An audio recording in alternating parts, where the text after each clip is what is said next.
Today we're going to combine two concepts in one. We're going to make a really moody, textural, washy background doing lots and lots of wet on wet. And then we're going to play around with a few things that are not paintbrushes or paint. I've got my saran wrap here. I've got my paper taped down tight so it doesn't warp.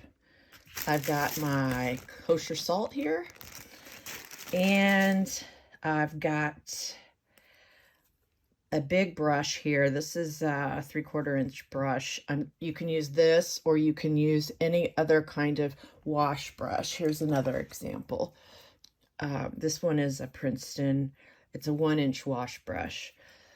It's really up to you. You can even use a smaller brush if you want. I've mixed up. Oh, the second thing that we're going to do, it's going to be a two-part. We're going to create this amazing background, and then later we're going to go in and make it look more like a landscape. So I've got a few yellows mixed up here, cadmium yellow, a little bit of cadmium orange. I've got my usual go-to opera here. I've got my Mary violet here, and a nice green. You can see I'm using lots and lots of paint, and then there's my other go-to favorite, Prussian blue. So the first thing I'm going to do, spray my paper a little bit, and then I'm going to drag water. I'm just going to drag it across. I'm using a little bit of dirty water, so hopefully you can see. Hopefully, there's my dog hair. And I'm talking, go crazy with the water.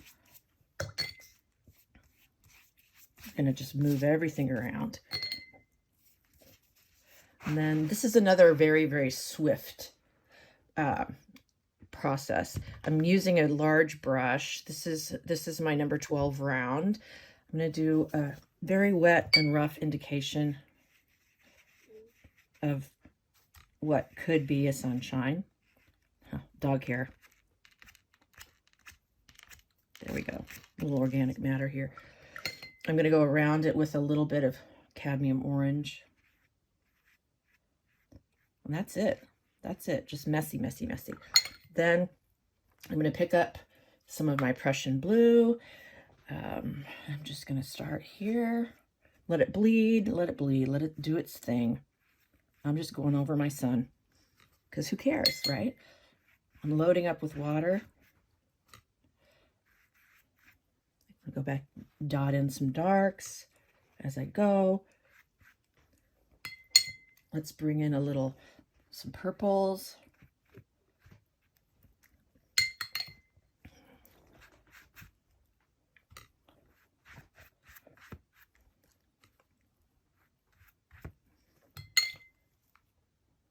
More pigment. See how fast I'm going?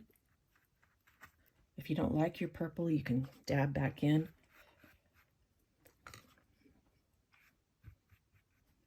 And leave some white. Leave some white. I'm going to go into what could be considered a ground line. I'm going so fast, I'm splashing. Now, see how it's just moving around? I want to go back in and get some more. So now I'm painting wet on wet, but the areas that have started to dry a tiny bit are going to spread like this, which is really beautiful.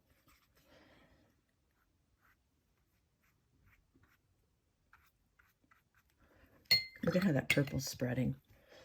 Let's grab, I'm going to go crazy and grab some turquoise light. Oh, looks like I just picked up more Prussian blue there.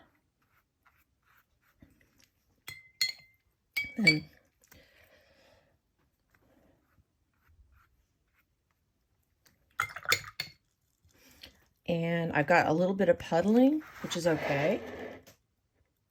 Just let it run right off.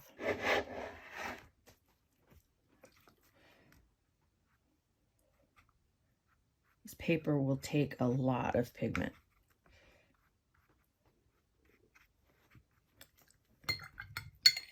Now I think I need more green. and I want it to run this way. And I'm going to put a little Prussian blue in there to kind of pick up. Did I mention I have a Kleenex also? I want to bring some clouds in. So just tap, tap, tap.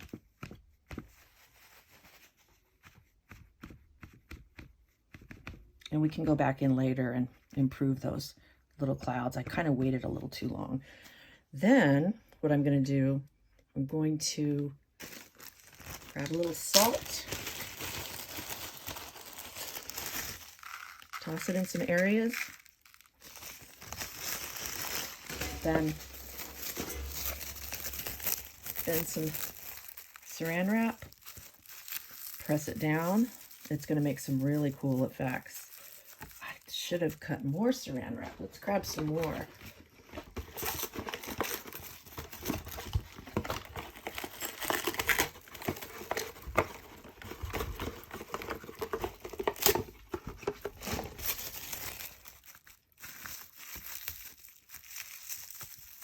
I think I'm going to tap some more purple in here. I know what I'll do. I'll mix my purple and my Prussian blue together. Well, that's just begging for some more saran wrap.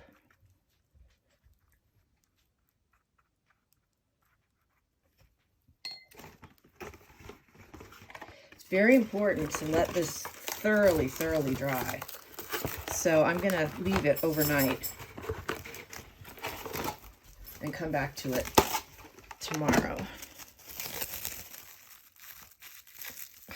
I don't quite know what I'm going to get. All right. Here's an example of another one I did.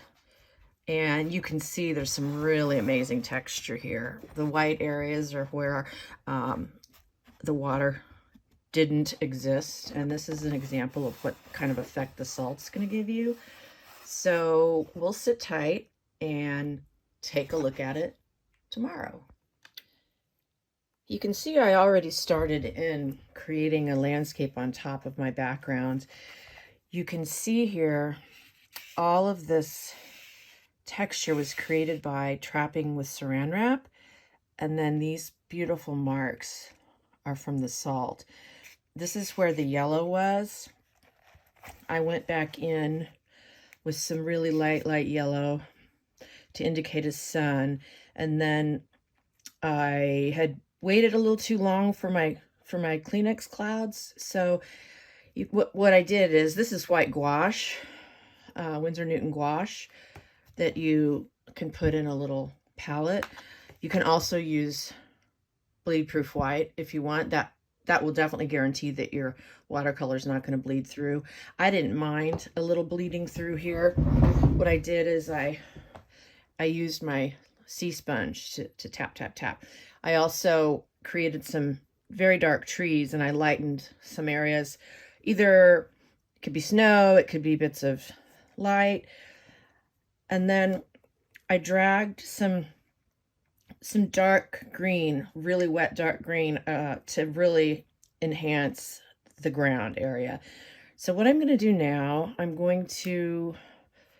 was really into using Prussian blue the other day, and then I thought, well, why not do purple and kind of hark back to these little lavender areas. Now I'm going to go a little more traditional, and we're going to put another tree over here, like indicate the trunk. And I'm going to use, we'll see if this is dark enough. I think I want to make it darker. Let's add some brown. This is sap green. Added some brown to it, and it's very wet. And I'm just dragging out different length branches. I say this all the time, nothing in nature is symmetrical. If it is, it looks very weird. Well, some things in nature are, but that's a whole other story. The faster you move, the looser vibe you can get. These are a little too even. And it just has a really nice free feeling. You end up using a lot of pigment with this. You can see I'm adding a little bit. I added a little bit of Prussian blue. And we're going to drag some out pretty far.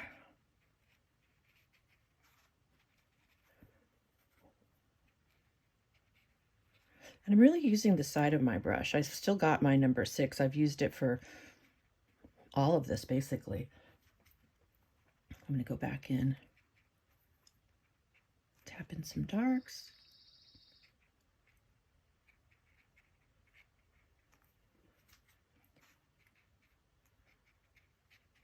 I'm covering up some of my indication of grasses. You can see the styles are different. This I really used more the tip of my brush.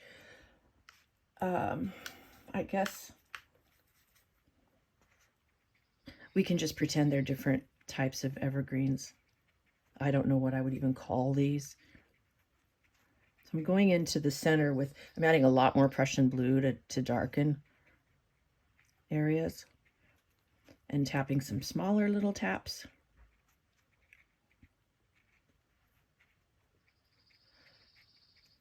I'm usually not that crazy about doing landscapes, but this is fun. Anything that's unpredictable is my jam.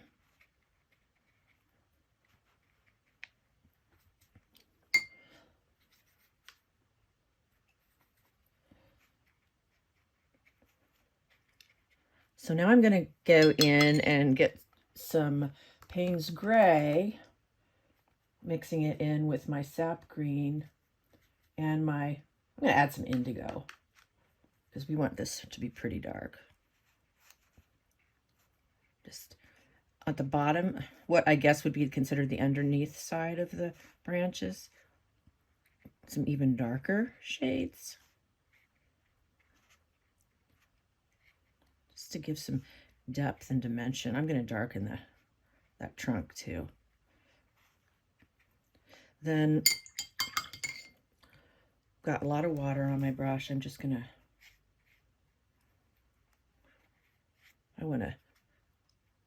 there we go. That's what I wanted to do. Blend it in a little bit better. And yeah, you can let it bleed. There you go. Another thing I'm gonna try, there should be some light coming through here. So I'm gonna do a little bit of lifting. I'm gonna use a bigger brush. I've got my size 12 brush. I've got, oops, there went a ruler, my trusty paper towel. And I'm going to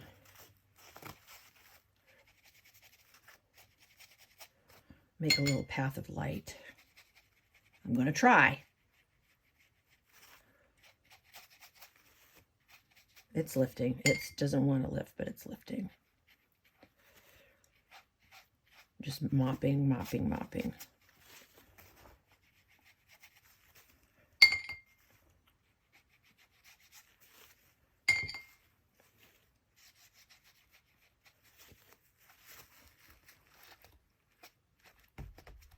There we go. And I'm going to take a little bit. Oh, I'm scared to do this. How about I use my sponge? My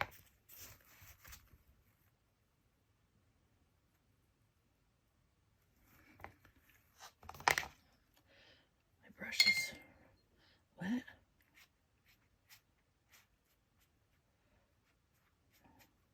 Oh, nice. There's my path. So I'm going to need to add some indications of some more grasses. And I'm going to use, I'm just going to flick my wrist.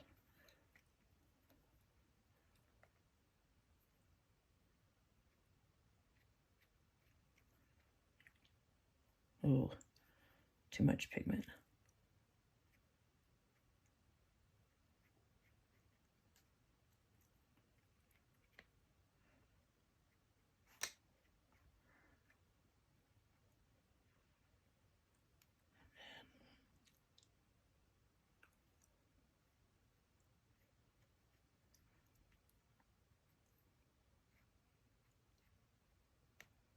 some little grasses growing along my pathway.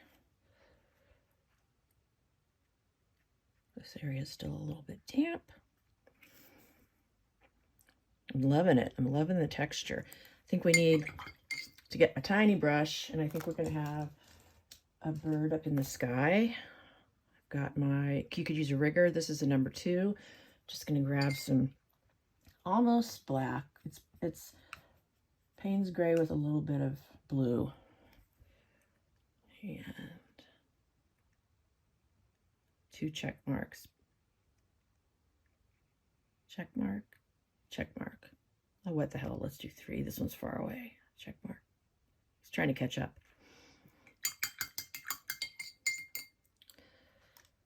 So the next thing we need to do,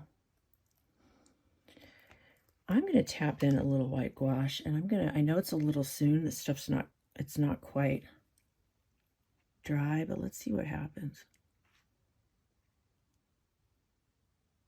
Boy, things must be drying fast here. That's rare for Cape Cod.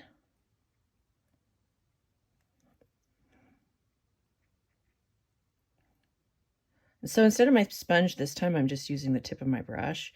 I kind of like it better. I'm going to go back in over here too. The nice thing about the sponge is you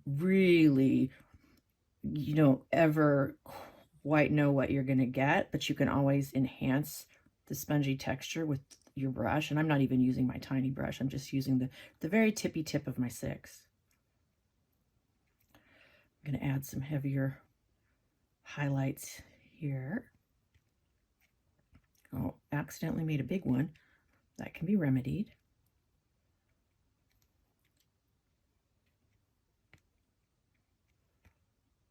Just to kind of break that up.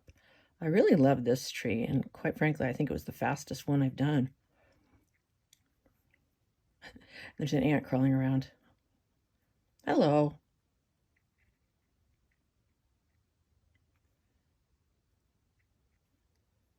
A few little ant footprints won't hurt.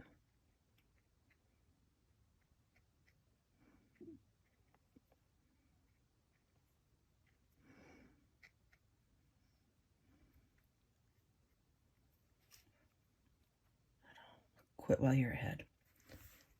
I think it's ready for the signature. And that's a wrap.